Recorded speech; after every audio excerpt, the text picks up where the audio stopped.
I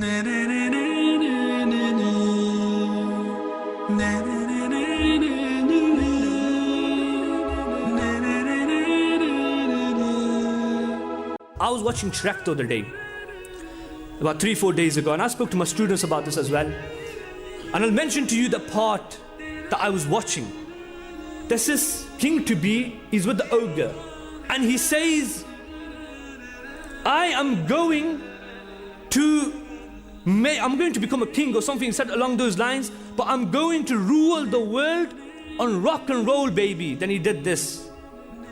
Don't record this because I don't want this going out saying Imam Sahib's part of them as well. I've got nothing to do. But he makes a sign. He does a sign, and everyone, when I saw that, I thought, this is what desensitization means. Straight after, the next part comes a guy with the eye in the middle of his head. Guys, you have to be stupid to say, you know what, this is just cartoon. This is just cartoon, there's nothing bad about it. When I saw that, I switched the TV off. I said, my brothers and sisters, can't watch this.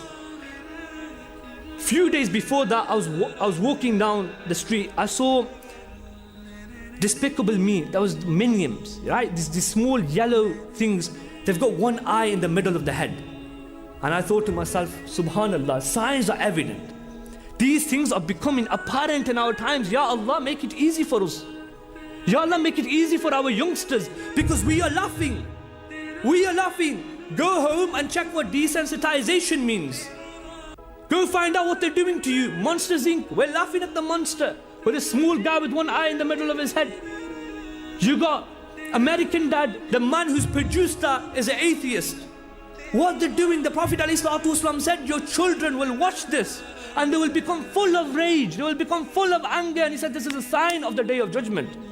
This is a sign of the Day of Judgment. So when you're watching Horrid Henry, when you're watching The Simpsons, when you're watching Futurama, when you're watching the Monsters Inc., when you're watching all of these things, you're just watching cartoons and you're laughing, and your family and your mom and dad is saying, Putter, you're quiet and this is good. You're staying quiet, at least you're off my mind. But when these same children go out there and the fitna of Dajjal calls them, what are you going to say? What are you going to do?